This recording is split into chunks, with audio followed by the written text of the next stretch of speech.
ورحمۃ اللہ وبرکاتہ۔ الحمد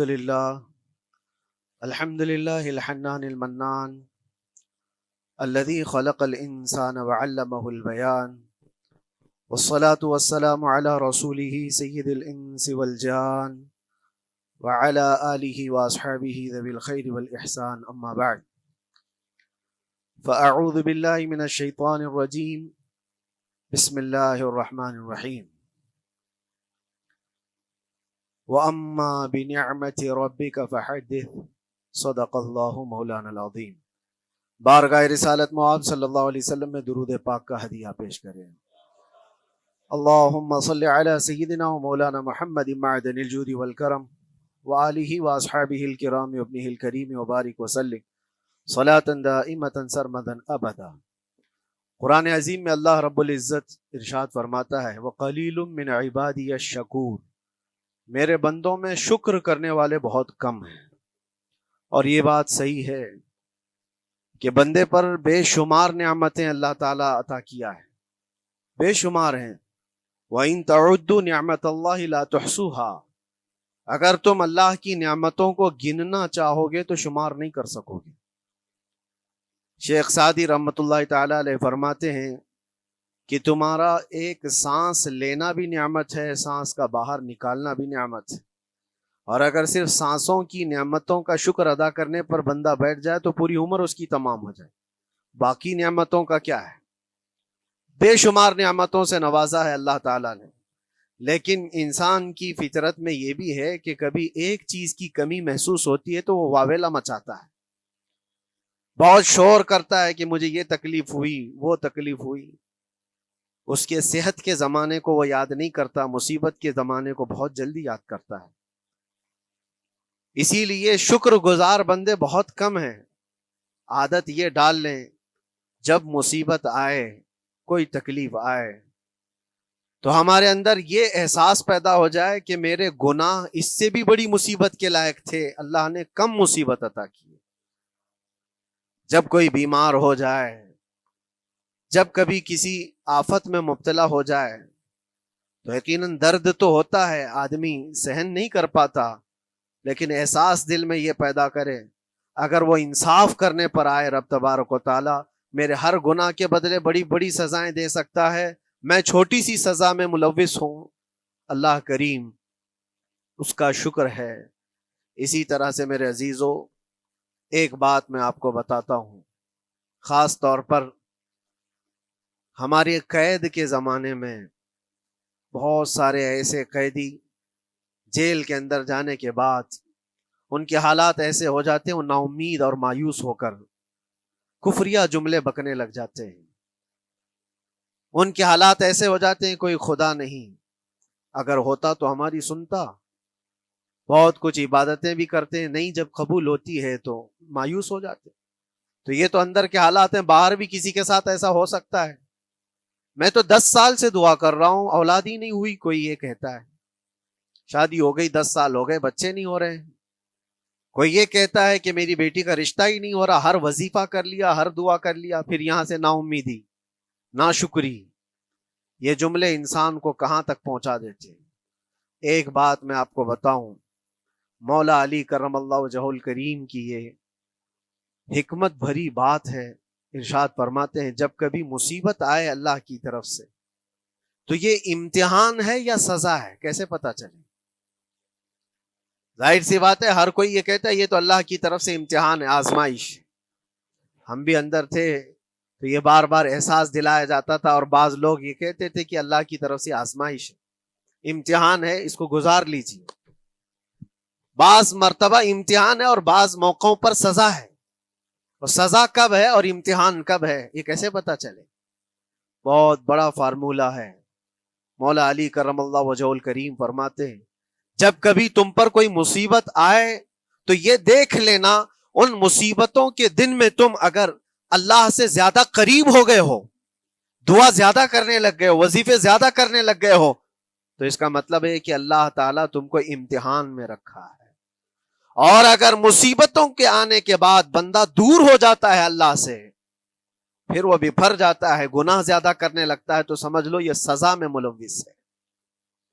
اب سب کی زندگی میں یہ مصیبتیں جب آتی ہیں تو خود اپنے آپ کو ریئلائز کرے، احساس کر کے دیکھے کہ مصیبت آئی ہے تو میرے ہاتھ میں تسبیح آ گئی یا پھر گالی گلوچ. مصیبت یا آفت آئی ہے میرے گھر پر تو میں عبادت اور نماز کی طرف زیادہ جا رہا ہوں یا پھر عیش و عشرت کی طرف زیادہ جا رہا ہوں. تو تمہیں خود پتا چل جائے گا کہ تم اللہ کی طرف سے امتحان میں ہو یا پھر سزا میں ہو. میرے عزیزو، بہت مقامات ایسے ہیں جہاں پر بظاہر مصیبت کی حکمت ہمیں نہیں معلوم ہوتی کہ کیوں آئی یہ مصیبت، کیوں دی گئی ہے ہمیں ایسی تکلیف. اسی کا نام تقدیر ہے کہ اللہ تعالیٰ کے لکھے ہوئے پر راضی رہنا یہ مومن کی شان ہے. مومن کو ہمہ وقت اللہ تبارک و تعالیٰ کی طرف سے لکھی ہوئی اس تقدیر پر راضی رہنا ہے. آپ کو میں ایک بات بتا دوں، حضرت ابو جندل ایک صحابی ہیں، مکہ مکرمہ میں ایمان لائے. رسول پاک صلی اللہ تعالی علیہ وسلم جب ابھی مکہ میں تھے، اس وقت غریب صحابہ کو کفار مکہ، مشرکین مکہ کس طرح سے پکڑ کر مارتے تھے، کیسے کیسی سزائیں دیا کرتے تھے. اسی اسنا میں اللہ کے نبی صلی اللہ علیہ وسلم ہجرت کر کے مدینہ تشریف لے گئے. لیکن جو ابو جندل تھے یہ قید میں تھے، قید میں تھے. ان کا باپ خود ان کو قید میں رکھا ہوا تھا، اور ایسی قید کہ زنجیریں بندھی ہوئی رہتی تھی. مسلسل کئی سال گزر گئے. حضور پاک صلی اللہ تعالی علیہ وسلم کی ہجرت کے 6 سال گزر جانے کے بعد 7واں سال تھا جب آپ کو بتاؤں حدیبیہ کا وہ منظر پیش آیا جس کو صلح حدیبیہ کہا جاتا ہے. تقریباً 1400 صحابہ کے ساتھ رسول کریم صلی اللہ تعالی علیہ وسلم عمرہ کرنے کے لیے آئے.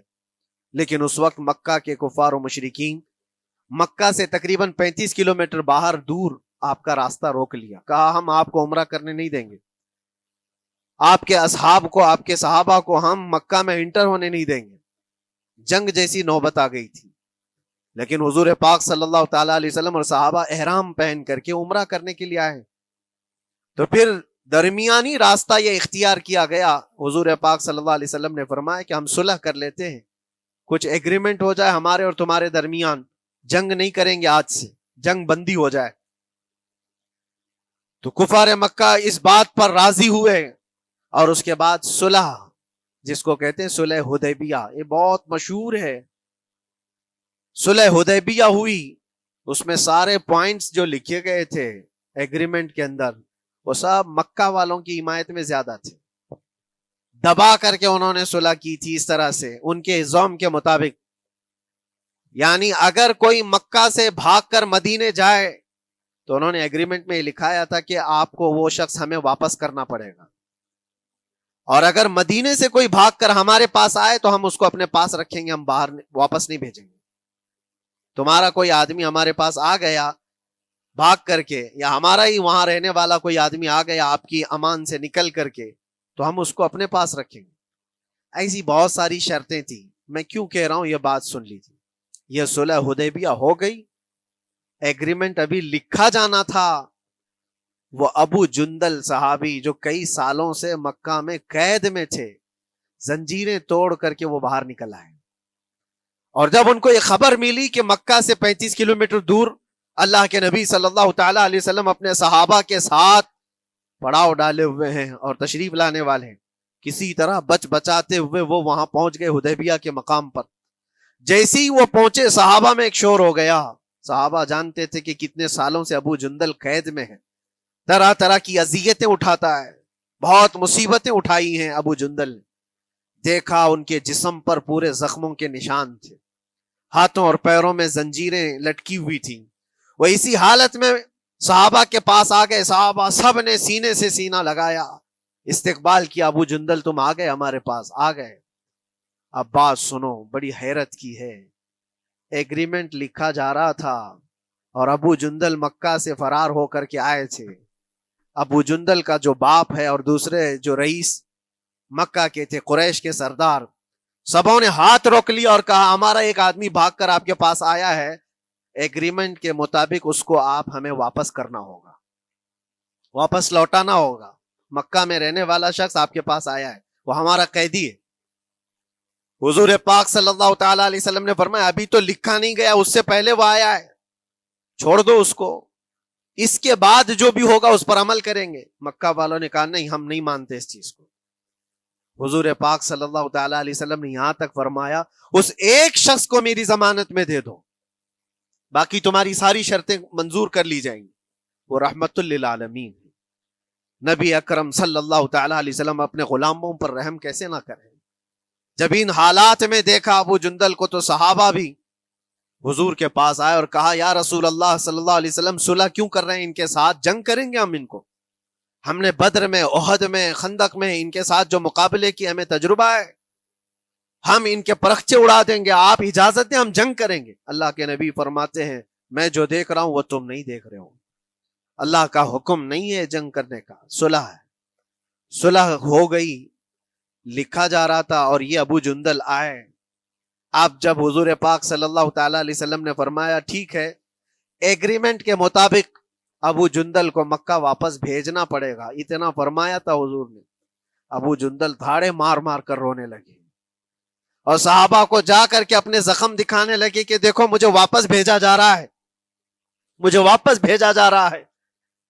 تو صحابہ کے اندر بھی جوش تھا، اپنا آدمی جب کوئی اتنا مظلوم ہو، اتنا مار کھایا ہو، اور پھر واپس انہی ظالموں کے سامنے اس کو بھیجا جانا ہو تو کیا کیفیت ہوگی۔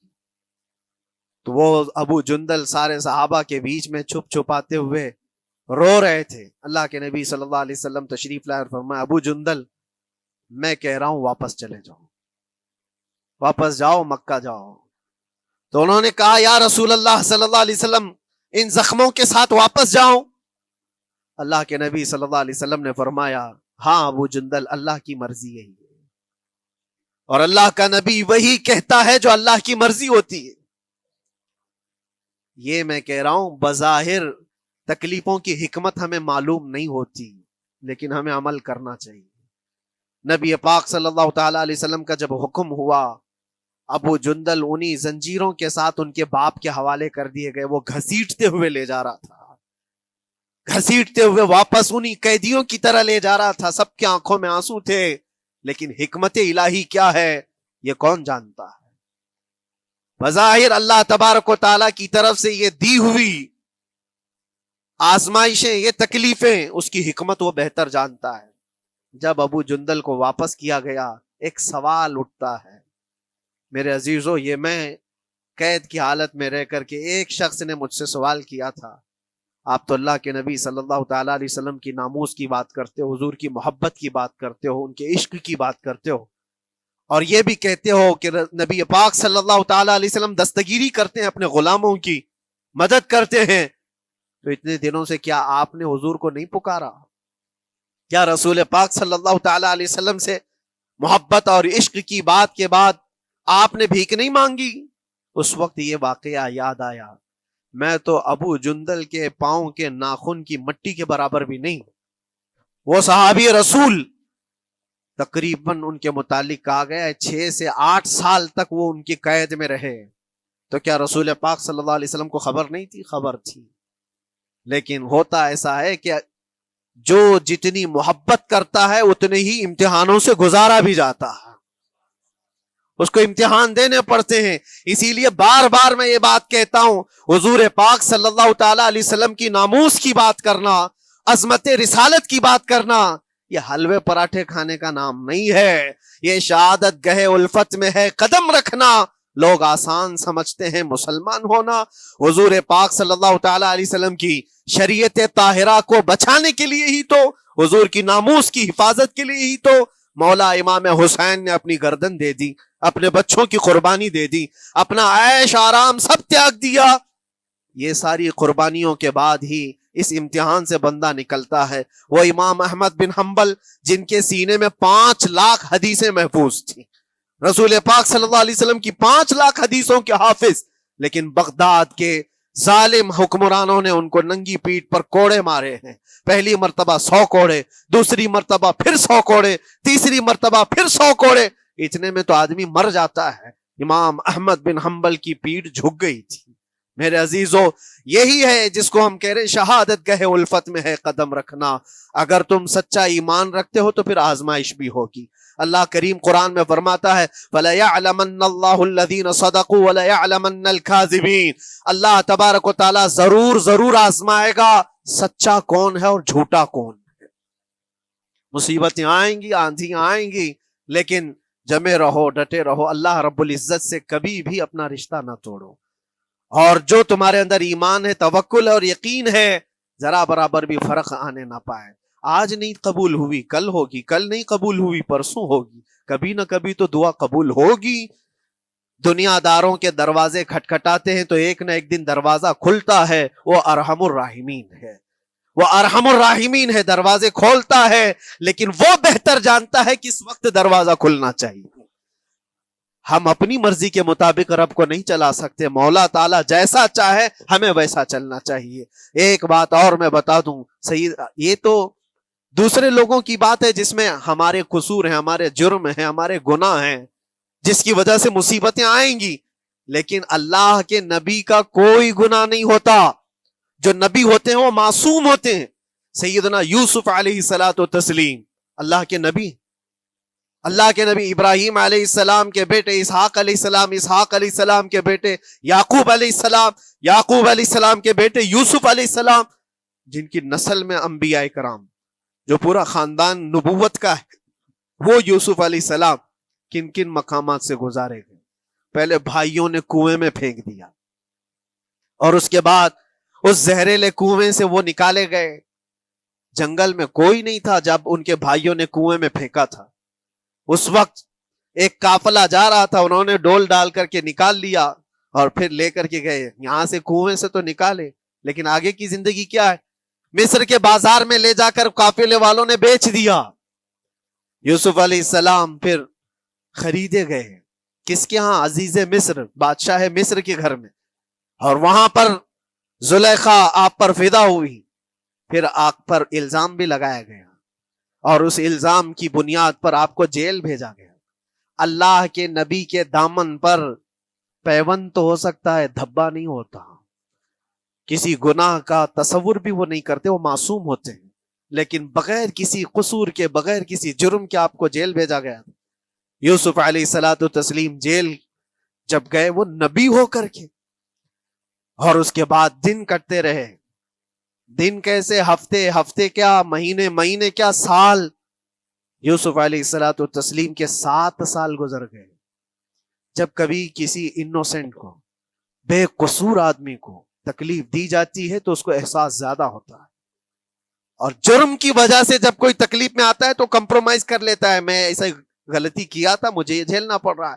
لیکن جس کا جرم ہی نہیں، نہ کردہ گناہ کی سزا جب دی جاتی ہے، بندہ بہت بکھر جاتا ہے، ٹوٹ جاتا ہے. لیکن وہ اللہ کے نبی تھے. توکل کیسا تھا، یقین کیسا تھا، صبر کے ساتھ نکالے. لیکن ایک بہت پیاری بات ہمیں ملتی ہے میرے عزیزوں، وہاں قیدی اور بھی تھے، اور یوسف علیہ السلام کو اللہ تعالیٰ نے ایک معجزہ عطا کیا تھا. وہ خوابوں کی تعبیر سچی سچی بتاتے تھے. خواب کی تعبیر ہوا کرتی ہے، جو بھی خواب دیکھتا آدمی اس میں اشارہ ہوتا ہے اللہ کی طرف سے. تو 2 قیدیوں نے خواب دیکھا تھا. یہ قرآن پاک کے سورہ یوسف میں پورا موجود ہے 12ویں پارے میں. دو قیدیوں نے خواب دیکھا, اپنا اپنا خواب انہوں نے بیان کیا یوسف علیہ السلام کو. ایک قیدی نے دیکھا کہ وہ سر پر روٹیاں رکھ کر کے لے جا رہا ہے اور پرندے نوچ نوچ کر کھا رہے ہیں. دوسرے نے دیکھا کہ وہ انگوروں کو نچوڑ کر کے اس کے رس پی رہا ہے. تو انہوں نے بتایا یوسف علیہ السلام کے پاس, ایسا ایسا ہم نے خواب دیکھا ہے, اس کی تعبیر کیا ہو سکتی ہے؟ سیدنا یوسف علیہ السلام فرماتے ہیں میں دونوں کے خواب کی تعبیر بتاؤں گا, لیکن اس میں سے ایک بندہ, اس سے آپ نے کہا تو وعدہ کر کے میرا بھی کام کرے گا, میرا بھی ایک کام ہے تو کرے گا. 7 سال گزر گئے تھے. جو بادشاہ مصر تھا وہ بھی بدل چکا تھا, جس نے قید میں ڈالا تھا وہ ختم ہو گیا, دوسرا آیا, تیسرا آیا, جو بھی آیا, لیکن حکومت بدلی ہوئی تھی. تو خواب کی تعبیر بتانے سے پہلے ایک قیدی سے یوسف علیہ السلام نے کہا کہ میرا کام تو کرے گا. اس نے کہا ہاں آپ جو کہیں گے میں کروں گا. تو سنو, تعبیر یہ ہے جس کے سر پر روٹیاں رکھی ہوئی اور کوے کھا رہے تھے یا پرندے کھا رہے تھے, اس کی تعبیر یہ ہے کہ عنقریب تجھ کو موت کی سزا سنائی جائے گی. وہ غمگین تھا. دوسرے سے کہا تو انگور کے رس نچوڑ کر پی رہا تھا, تیرے خواب کی تعبیر یہ ہے کہ عنقریب تجھ کو رہا کر دیا جائے گا, تو آزاد ہوگا, اور تجھ سے ہی میرا کام یہ ہے کہ آزاد ہو کر جائے گا تو تو موجودہ وقت کے جو بادشاہ ہے شاید اس کی فوج میں شامل ہو جائے یا اس کے سپاہیوں میں اور وزیروں میں, تو میری یہ بات اس تک پہنچا دینا پچھلے 7 سالوں سے بے گناہ بے قصور ایک قیدی اندر ہے, اس کو آزاد کر دیا جائے, اس کو آزاد کر دیا جائے. اس نے کہا بالکل, اگر میں چھوٹا تو آپ کا ایک کام ضرور کروں گا. سنیے بات, چند دن نہیں گزرے تھے کہ اس ایک قیدی کو موت کی سزا ہو گئی, اس کو موت کی سزا سنائی گئی اور پھانسی ہو گئی. دوسرا یہ جو قیدی جس کو آپ نے رہائی کی خوشخبری دی تھی, اس کی بھی رہائی کی خوشخبری آ گئی, وہ آزاد ہو گیا. لیکن قرآن پاک میں ہے آزاد ہو کر جب جاتا ہے آدمی تو پچھلا بھول جاتا ہے. اکثر ایسا ہی ہوتا ہے, کیا جیل کے دوست کون تھے کیا تھے کچھ پتا نہیں, اور آدمی تو یہ سوچتا ہے دوبارہ کبھی ادھر کے دروازے کو بھی نہ دیکھو. آیا اور بھول گیا. یوسف علیہ السلام نے جو کام دیا تھا وہ بھول گیا. یہاں تک کہ قرآن میں اللہ فرماتا ہے کئی سال گزر گئے, 1-2 دن نہیں سالوں گزر گئے, اور وہ بادشاہ کی فوج میں شامل تھا یا بادشاہ کے مصاحبین میں شامل تھا, قریبی لوگوں میں. ایک زمانے کے بعد مدت ہوئی, اور اس وقت سوچیے آپ کتنا وقت حضرت یوسف علیہ السلام نے کاٹا ہوگا. ایک دن آپ بے اختیار رو پڑے اللہ کی بارگاہ میں. یہ میں آپ کو بتا رہا ہوں, کبھی کبھار انسانی فطرت کا تقاضا ہے. اللہ تبارک و تعالیٰ کی بارگاہ میں رو پڑے اور کہا اے رب العالمین اے ارحم الراحمین, یہ دن کب ختم ہوں گے؟ یہ جس طرح سے مجھے جیل کی سلاخوں کے پیچھے بند کیا گیا ہے, ان مصیبتوں سے کب آزادی ہوگی میرے مولا یا ارحم الراحمین؟ جواب رب تعالیٰ کی طرف سے آیا. یہ ہمارے اور آپ کی بات نہیں ہے, یہ اللہ کے نبی کی بات ہے. اب سنو, یوسف علیہ السلام کو جواب آیا اے یوسف, جب تجھے جیل سے نکلنا ہی تھا, تجھے باہر جانا ہی تھا, تو دنیا کے بادشاہ کے سامنے کیوں ریکویسٹ رکھا, میرے سامنے رکھ دیا ہوتا. اللہ اکبر, یہ توکل کا اعلیٰ درجہ ہے.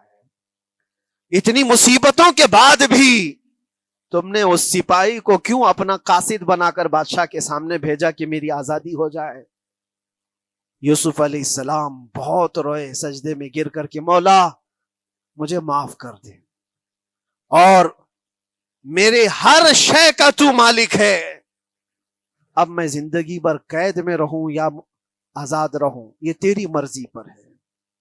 میرے عزیزو, پھر یوسف علیہ السلام کے ساتھ کیا ہوا؟ بادشاہ نے خود ایک خواب دیکھا اور وہ پریشان تھا, خوابوں کی تعبیر کوئی بتا نہیں رہا تھا. تب اس قیدی کو چھوٹے ہوئے کو یاد آئی بات کہ جیل میں ایک آدمی ہے جو سچی سچی تعبیر بتاتا ہے. پھر اس نے بادشاہ سے کہا ایک قیدی بہت شریف اور صالح ہے, وہ سچی تعبیر بتائے گا, آپ کہیں تو میں اس کو لے آؤں. اور اس نے مجھے یہ کہا بھی تھا کہ اس کو آزاد کرنا ہے, آپ کے پاس ریکویسٹ رکھنی ہے کہ وہ بے قصور قید میں ہے.